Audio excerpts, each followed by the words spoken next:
Hi guys, welcome back to my channel. If you're new here, hi, my name is Julie. If you're an oldie but a goodie, thank you so much for always coming back and engaging with my content. I appreciate.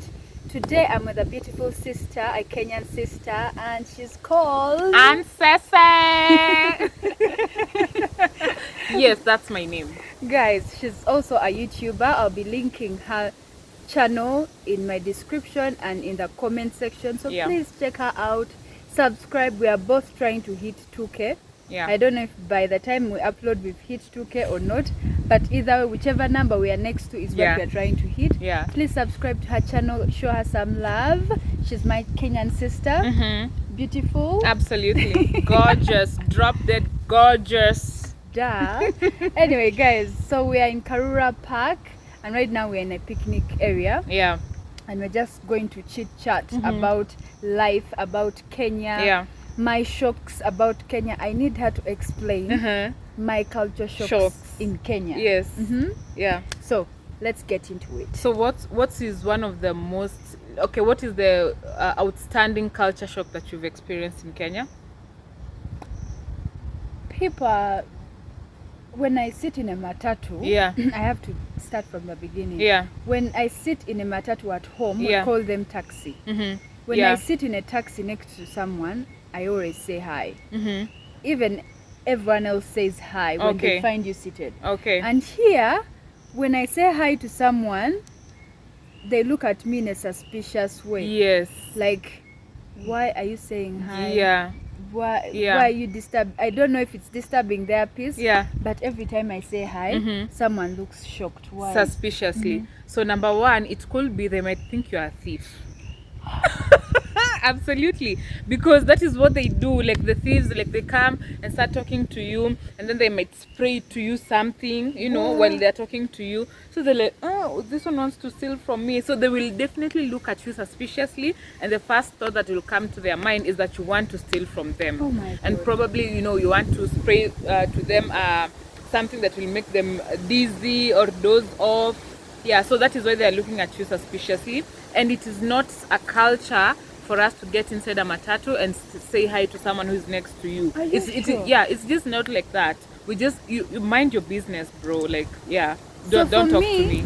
I don't want you to talk to me for like a long time. I just say hi, or the person says hi, and we are quiet. Don't talk to me after that. But I'm supposed to say hi. In my brain, we always say hi. So now, is it normal in Uganda to say hi? They always do, and then keep quiet. Then you mind your business after saying hi. So guys, for people us, have been looking at me as a thief. Yes, people have been looking into you as a thief. And for us, the way you're saying, like, it's hi and then mind your own business. For us, is mind your own business from the word go. Oh my god. And then the next thing, I don't know if for us we are too timid or too humble. I don't know, but I'll buy something from someone. I pay and still say thanks. Or after getting out of matatu, I say thanks. It's normal to me. And every time I say thanks, no one replies. If you do, but then they're like, so you're in a restaurant, after eating you say thanks, and then they're still I don't know if it's because I'm speaking English or because I'm saying thank you. Saying thank you in Kenya depends on where you are. If you're going to a poshy place buying poshy things, it's normal, and then when you say thank you, the person will definitely reply. But if in downtown, nah, there's nothing like that. And we are always like, I mean, if I've served you and you've given me money, we are done. There's no thank you here. Oh my god. But the thank you, it really depends on where you are. In downtown it really does not apply, especially in a matatu is the worst. Why are you saying thank you? Why are you saying thank you in the taxi? No, absolutely we don't do that here. Oh my god. Especially in a matatu, if you're purchasing something, but in matatu, no. Guys, these guys don't want your thank you.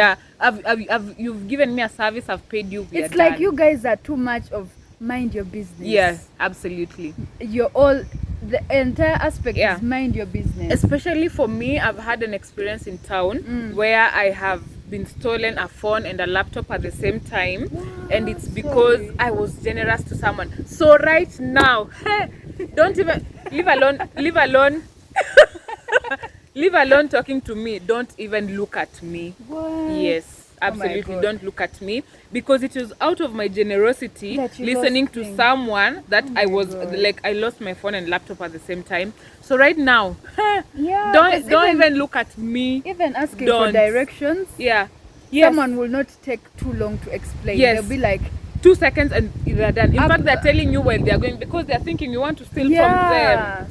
So it happens. So it's a very scary city. Because of the theft and everything. Okay, the theft is not rampant. You just have to be careful about it. But for me, after my experience, as long as I'm in Nairobi CBD, everyone is a thief. As far as I am concerned, everyone is a thief. Everyone is there to look for something.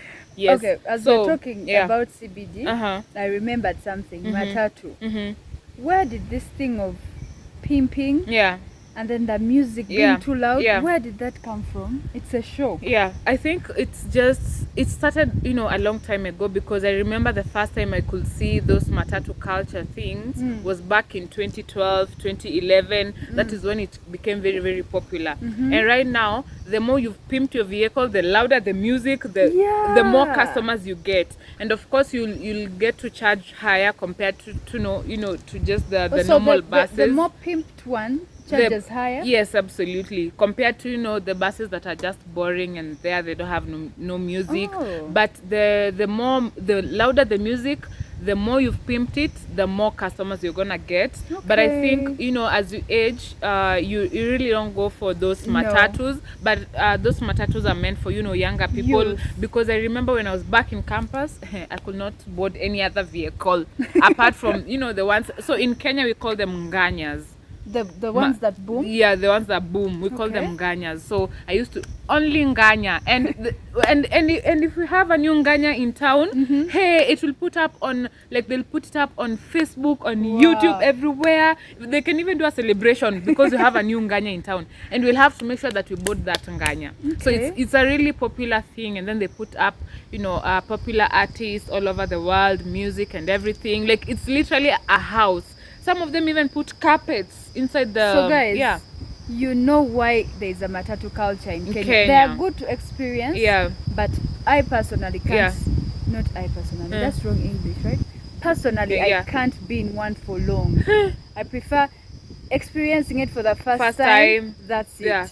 Because then I'll go into the super metros. Yeah, because when you're there for a long time, you can hear your heart, your ears. Oh my God. Even after you get out of that nganya, you still feel like your ears and your heart, everything is just out of control. Especially if you've had a busy day, you can't go for those.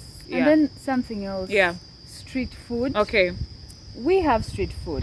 People buy it, usually take it home. They don't eat from the street. But here, mostly evenings, you find everyone with a pepper, with a smocha, sausage, mayai, egg, like everyone in the evening has a snack. How did that come about? Or like for us eating, you eat in public, but not standing and most there. Street food they take it home. But here, people eat on the streets. So I think for the street food, I think just out of the word, it's meant to be eaten there on the street. I know, and it tastes better, by the way. It does. I won't lie. It's meant to be eaten there on the streets. And for me personally, and I think this also applies to a lot of Kenyans, I would rather eat that food when it's hot.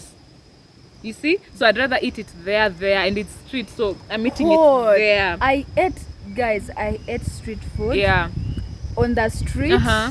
And as fast as like taking the first bite, I was a bit embarrassed. But after the first bite, I was asking for more. Then it made sense. Street food, street. You eat it on the street. And what kind of street foods do you have in Uganda? Roasted maize, boiled maize, chicken, sausages, popcorn. Yeah, they're not as vibrant as yours. I feel like your street foods are better than our street foods. Because for us in Kenya, we have smokies, sausages, eggs. We even have potatoes that are... I tried them. Yeah, the potatoes. And all of these, you get that in between them, like they can cut and put in the guacamole. In Kenya we call it kachumbari. The mixture of tomatoes and onions. It makes the and then we normally have different sauces like tomato sauce, chili, we have choma sauce, we have mustard. People put everything in those things. But they taste good. Yeah, before you're done there, you're going home full and you're just going to bed and sleep. Yes. So the other thing, in Uganda, people drive aggressively, yes. But you'll find a few lenient ones, they'll let you cross. Yeah. But here, downtown, actually mostly everywhere. Okay. Crossing, it is you and your God. Yes. Yes. No one stops. Absolutely. The time I've been here, this is like the second week. Yeah. Or a week and some days. Yeah. I think only one person has stopped for me to cross. To cross the road. No one. Yeah. It's like I have to run for my life. You have to run. As long as you're in Nairobi CBD, you literally have to run while crossing the road. Wow. And everyone is in a rush. You go there catwalking. No, but and then funny thing is that yes, there's so much rush in Nairobi and you'll have to cross your roads while running. But funny thing, you'll rarely hear of accidents happening in Nairobi CBD. They are never there. So that means that as much as the drivers are the way they are also very competent and they are. Yeah, they have the skills, because you'll rarely hear of an accident happening within Nairobi CBD. Outside it's okay, but within Nairobi CBD, absolutely not. And then we have too many motorbikes. Okay. We call them boda boda. Yeah, also here we call them boda boda. There are so many, and here there are few. I think they're even in specific places. Yeah. Yeah. Okay. So are they not allowed in some areas? Yeah, they're not allowed in some areas, especially within Nairobi town, because they cause a lot of chaos, traffic jam and everything. So the few that you'll find in Nairobi CBD, you'll get that they've probably paid a lot of money for them to actually be there. There are very few in CBD, but for us, our city, it has a lot. They're like flies. Oh, okay. Too many. Okay, I also think in Nairobi we have a lot of boda bodas, but they are restricted within specific regions, especially in Nairobi CBD. Very few are allowed, but when you go outside, there are a lot of them. Okay. Yeah. Then I've moved around on streets in the evening. I went to market. Yeah. And every place that you find, if it's tomatoes, there's the price and how many you get for the price. Yes. If it's a cloth, there's a price. Yes. So for us in the market, they'll be like, tomatoes are this. They'll tell you. Okay. In Nairobi, you'll find the price there, so it is up to you either to take or not take. In Uganda, how do they do it?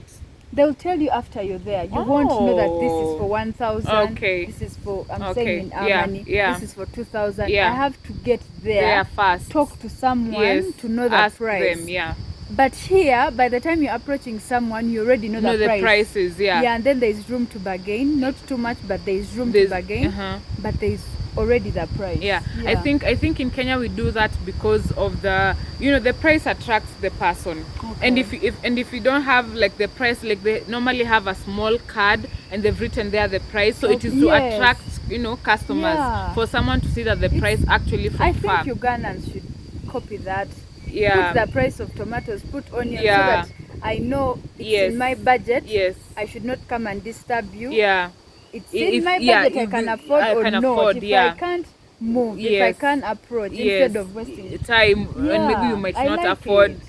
And then also if they don't have like the cardboards, and this is especially done with the hawkers, you normally hear them saying the price out loud. If it's 50 or mia, that's what they do. That one is in downtown, the clothes people. Yeah, even the clothes, even the Matatus, the Nganya, what we've talked about, you'll hear the conductors saying out loud the prices. And especially where I come from, we have so many circles that go to my estate. So they'll always be competing of the price. Also, why do you call them circles? It's because I see on Matatus there's the word circle somewhere. Yeah.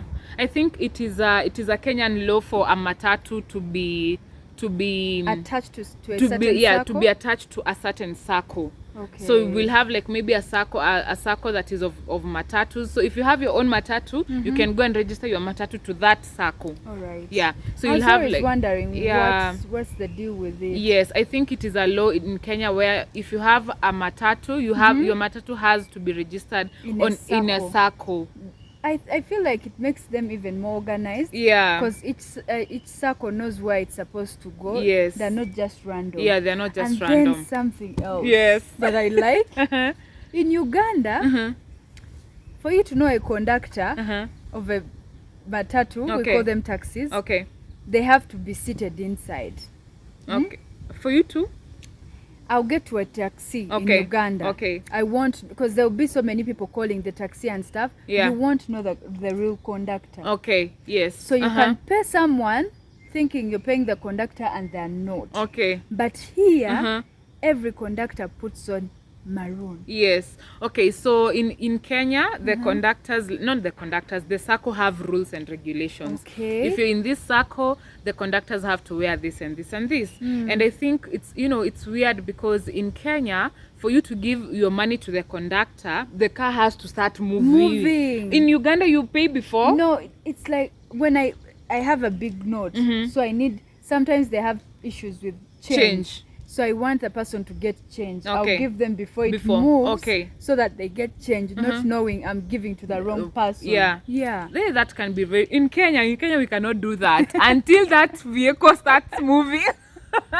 So I like it. It's a shock, but a shock that I like. Yeah, but also in Kenya... They're all in uniform. Yeah, in Kenya, we also have like, how is it called? Like we have so many conductors calling into one matatu. Yes. But you will know the only one conductor after the vehicle is starting to move. And in fact, in Kenya, you will get that the conductor normally doesn't, speak out loud the prices. They don't. They actually pay people to do that work. So I think we also have those. Yeah. And then we also have, when you are late in town, we also have people who have been paid to start to tell people, now I late.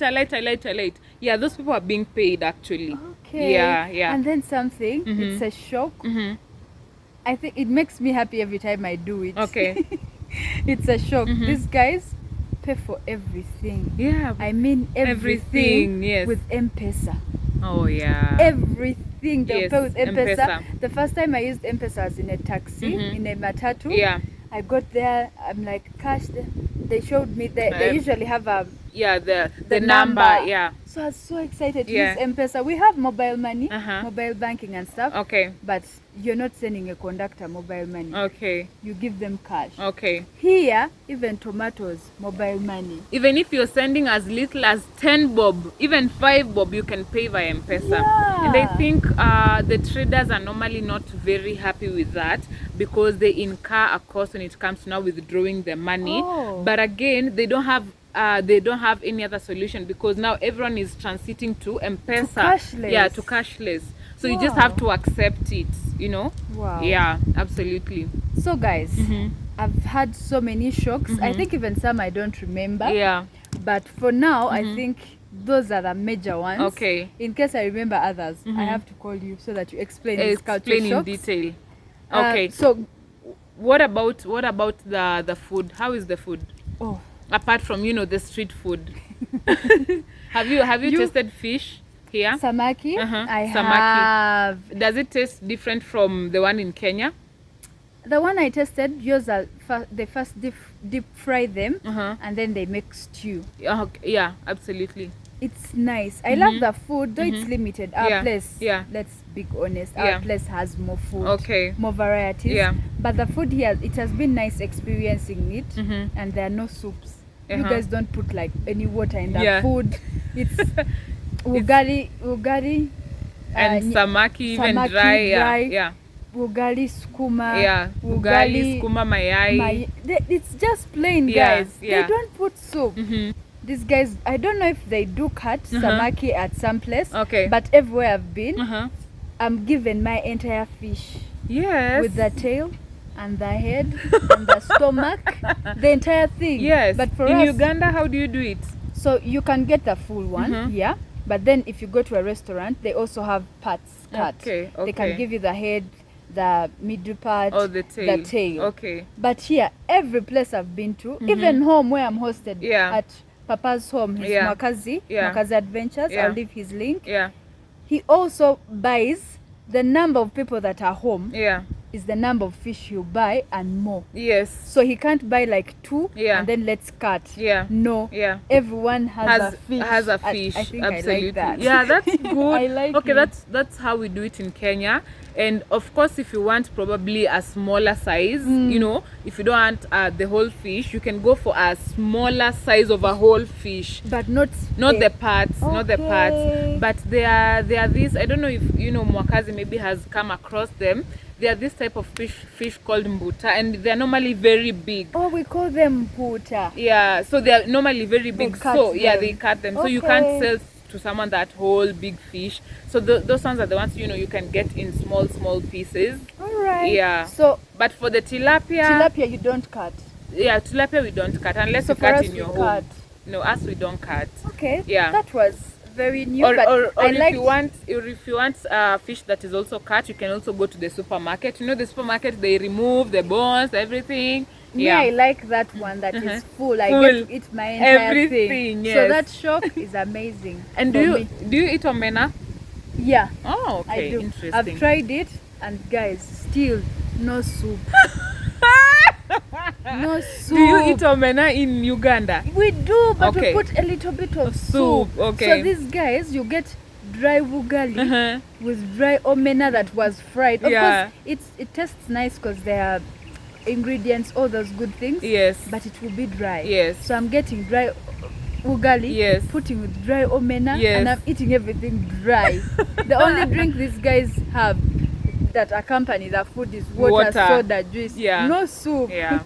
So it was very interesting. Okay. See, we are ending with food stuff. Yeah, it's I good. like food. Me too. And as we live here, you have to find me a smoky. Absolutely. Guys, I love right smokies. in town.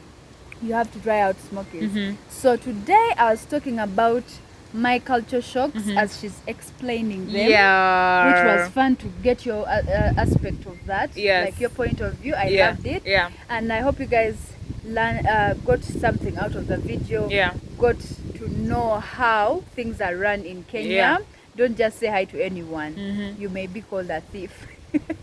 Now you know. Yeah, so guys, please don't forget to like, comment, share, subscribe. I'm going to be linking her channel and going to be linking my camera guy, who is the amazing Mwakazi Adventure. Subscribe to their channel and support them, and I'll be seeing you guys in my next one. Mwah!